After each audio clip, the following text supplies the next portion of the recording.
Pemirsa, Kapolri Jenderal Polisi Listio Sigit Prabowo merespon isu yang beredar mengenai adanya surat presiden atau surpres terkait pergantian dirinya sebagai Kapolri.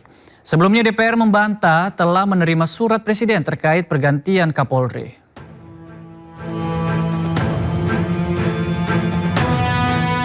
Kapolri Jenderal Polisi Listio Sigit Prabowo merespon isu yang beredar mengenai adanya surat presiden atau surpres terkait pergantian dirinya sebagai Kepala Kepolisian Negara Republik Indonesia.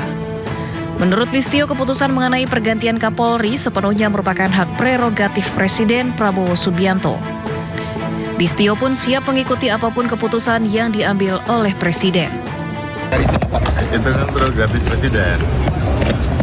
Jadi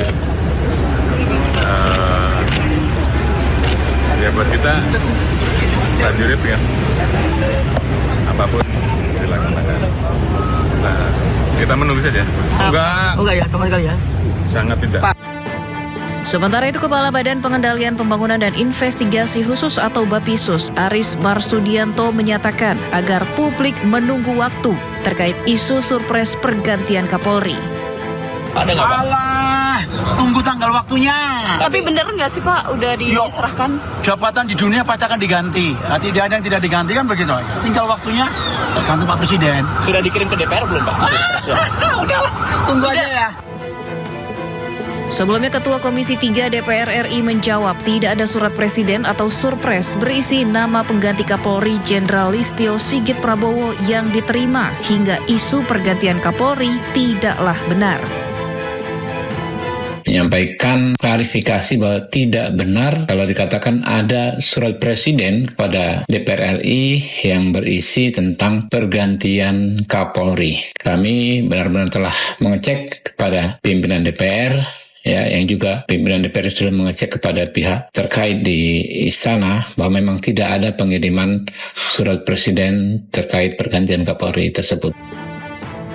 Rumor pergantian Kapolri bukan kali pertama mencuat. Isu serupa sempat muncul pada akhir Agustus 2025 saat demonstrasi berujung ricuh dan memicu desakan publik agar Kapolri mundur dari jabatannya. Sementara jika dilihat dari usia, Listio masih bisa menjabat sekitar 3 tahun lagi atau tahun 2029 sebelum masuk masa pensiun. Tim Liputan iNews melaporkan. Anda kembali di Sindosiang, pemirsa. Ratusan senjata api ditemukan di ruangan mantan kepala yayasan sekolah swasta di kawasan Pondok Pinang, Jakarta Selatan. Untuk mengetahui situasi terkini pasca ditemukannya senjata api di sekolah swasta tersebut, kita terhubung dengan Anissa Rizkia di sana. Ya, Anissa, seperti apa situasi sekolah saat ini dan apakah sudah diketahui motif dari temuan senpi tersebut? Ya, selamat siang Ardi dan juga pemirsa. Kalau kita berbicara mengenai situasi saat ini di depan Sekolah Islam Harapan Ibu, Pondok Pinang, Jakarta Selatan, di mana ini memang proses dari belajar mengajar masih berjalan normal. Namun setelah ditemukannya 995 senjata api yang mana ini tengah diamankan oleh pihak Polres Metro Jakarta Selatan. Dan untuk penggeledahan tengah dilakukan sebanyak 2 kali, informasi yang kami dapatkan dari pihak sekolah, dan informasinya nantinya akan dilakukan penggeledahan yang ketiga di salah satu bunker ataupun tempat gudang yang sebelumnya belum dilakukan penggeledahan. Berarti nantinya akan ada sejumlah barang bukti juga yang akan didapat oleh pihak penyidik guna pendalaman kasus yang mana kini tengah ditangani oleh Polres Metro Jakarta Selatan. Ardi dan juga pemirsa, kalau kita lihat memang situasi di sekitaran sekolah ini memang dijaga ketat oleh pihak keamanan. Sedari tadi kami sampai, ini memang dari awak media dibatasi tidak bisa mengambil gambar di area dalam. Kami hanya diperkenankan di area luar ataupun di depan gerbang utama sekolah Islam.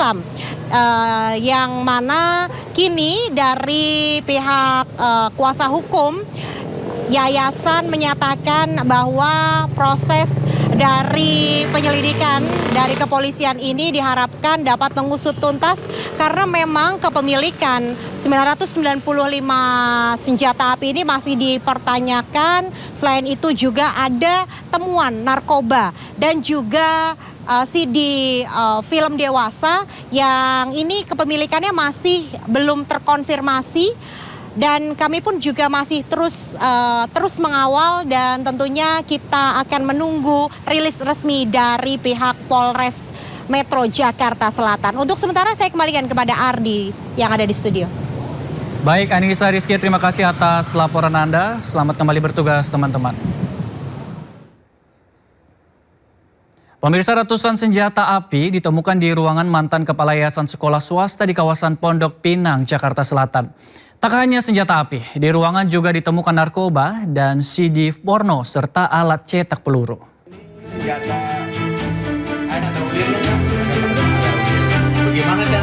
Ratusan senjata api, pistol serta senapan kaliber 4,5 mm ditemukan polisi dan pihak sekolah dalam ruangan mantan kepala pembina yayasan sekolah swasta di Pondok Pinang, Kebayoran Lama, Jakarta Selatan.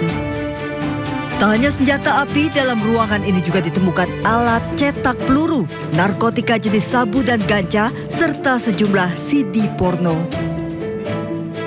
Sekolah meminta pendampingan polisi membuka ruangan yang selama ini tertutup dikunci oleh eks-ketua yayasan untuk digunakan keperluan belajar mengajar. Eks-ketua yayasan sudah dipecat karena penyalahgunaan keuangan. Persisnya senjata itu apa saja, jenisnya bagaimana, kewenangan penyidik ya untuk melakukan verifikasi. Sehingga kami minta ada uji forensik juga terhadap senjata itu untuk memberikan kepastian bahwa senjata ini milik siapa juga, jenisnya apa dan sebagainya. Tapi teman-teman sekalian, buat kami sebagai sekolah, yang jelas penyimpanan senjata di tempat sekolah pasti dilarang oleh undang-undang. Pasti dilarang, pasti tidak diperbolehkan. Kenapa? Karena senjata api yang ditemukan tersembunyi dan berada di bawah tumpukan parang. Yang itu memang dilarang untuk digunakan kecuali untuk olahraga karena mematikan. Jadi kok bisa ada di situ? Pertanyaannya. Mereka buat silent di situ dengan cara menumpuk seperti barang biasa. Ternyata begitu saya buka, isinya seperti itu. Lalu tiba-tiba ada lagi yang lain, shotgun kaliber 12.70. Selain mengungkap asal-usul senjata dan narkotika, sekolah juga meminta polisi menyelidiki pihak yang bertanggung jawab atas penyimpanan barang-barang berbahaya di lingkungan sekolah. Dari Jakarta, Rizky Fahlupi, iNews melaporkan. Pemirsa, layar drama Indonesia RCTI kembali memperkenalkan sinetron terbaru berjudul Ternyata Ini Cinta. Sinetron ini mengangkat kisah persahabatan remaja, konflik keluarga, serta dunia balap yang dikemas dalam drama penuh emosi.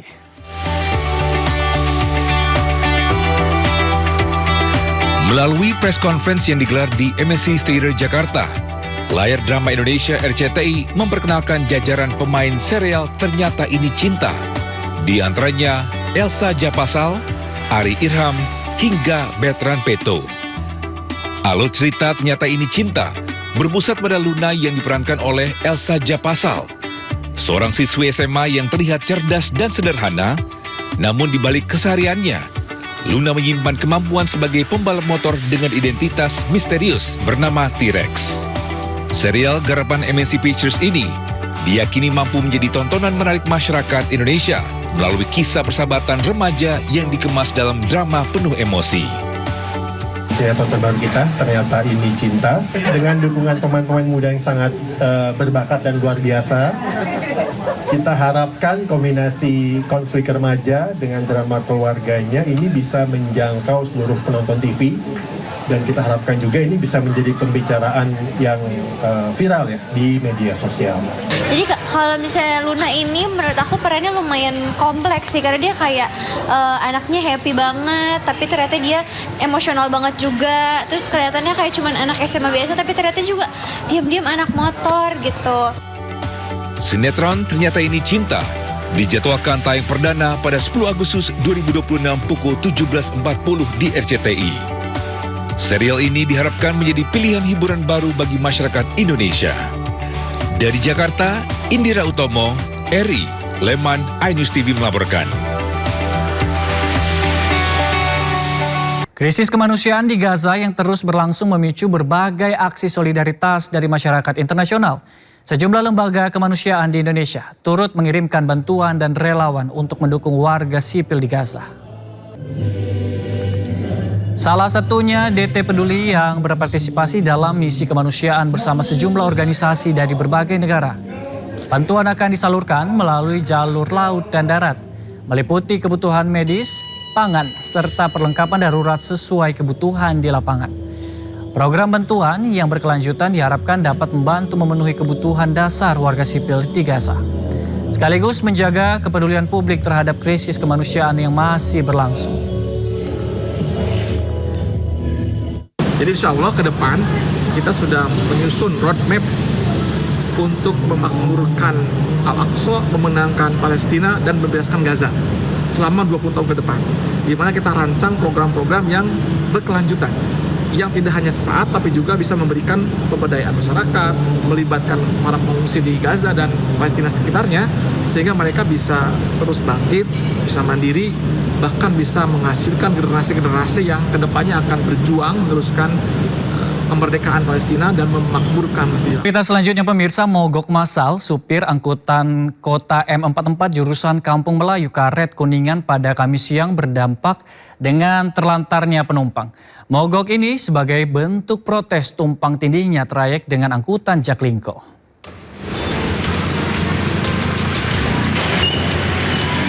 Mogok massal yang dimulai sejak Kamis pagi membuat pelayanan angkutan kota M44 lumpuh yang berdampak dengan terlantarnya penumpang yang menggunakan trayek tersebut untuk beraktivitas. Di halte stasiun Tebet, Jakarta Selatan, antrean penumpang mengular dan membuat warga bingung karena angkot M44 yang biasa ditumpangi tak kunjung datang.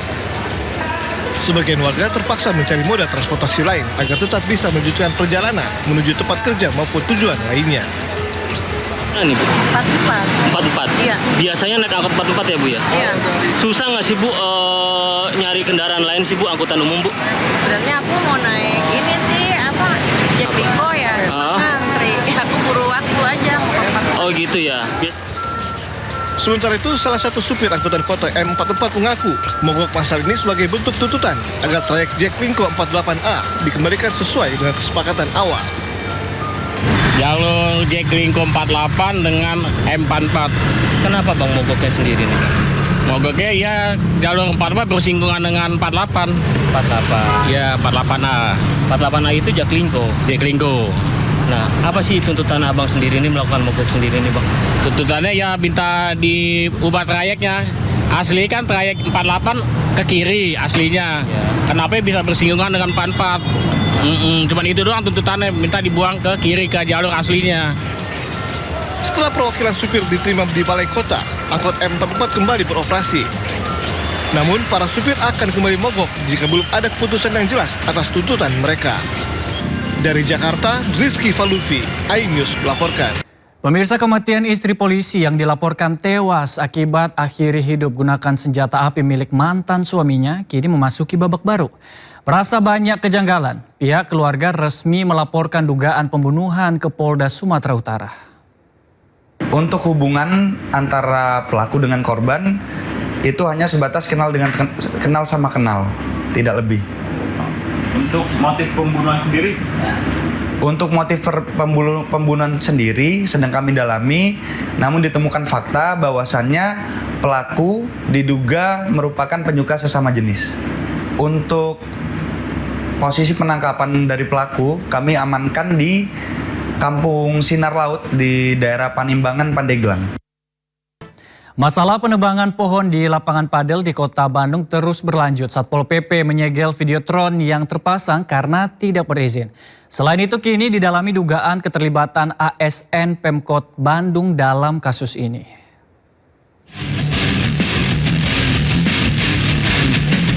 Satuan Polisi Pamong Praja Kota Bandung menyegel videotron yang terpasang di bangunan Padel 69 Jalan R.E. Marta Dinata. Penyegelan berdasarkan hasil berita acara pemeriksaan yang menyatakan videotron tersebut belum memiliki izin penyelenggaraan reklame. Penyegelan juga menjadi tindak lanjut atas kasus penebangan 10 pohon tanpa izin di kawasan tersebut. Hasil pemeriksaan menunjukkan penebangan dilakukan karena pohon dianggap menghalangi pandangan ke arah videotron. Rasanya itu berdasarkan berita acara pengakuan, makanya kita lakukan. Kenapa? Karena dia melakukan itu karena menghalangi view daripada videotron yang dulu. Jadi, artinya bari pohon yang ditebang ini karena menghalangi videotron ini, Pak? Betul, gitu. Dan inisiatif dia sendiri ya, udah jelas. Sementara itu, Wali Kota Bandung Muhammad Farhan menegaskan pihaknya serius menangani penebangan 10 pohon di lapangan padel Six Nine. Selain telah memberikan sanksi terkait pelanggaran Perda, kini juga diusut dugaan adanya keterlibatan ASN Pemkot Bandung. Tentu ada pertanyaan, apakah ada ASN yang terlibat? Itu sebabnya Pak Sekda dan Pak Inspektorat sudah saya berikan tugas untuk mendalami apakah ada kemungkinan ASN Pemkot Bandung terlibat. Apabila memang ada yang terlibat, maka akan dikenai sanksi yang sesuai dengan peraturan perundang-undangan. Sebelumnya, setelah terbukti melanggar Perda Kota Bandung, pengelola Six Nine disanksi kewajiban menanam 1.000 pohon pengganti serta membayar denda 100 juta rupiah. Dari hasil pemeriksaan sementara, penebangan pohon dilakukan subkontraktor yang mengerjakan pembangunan taman. Dari Bandung, Jawa Barat, Billy Maulana Finkran, iNews melapor.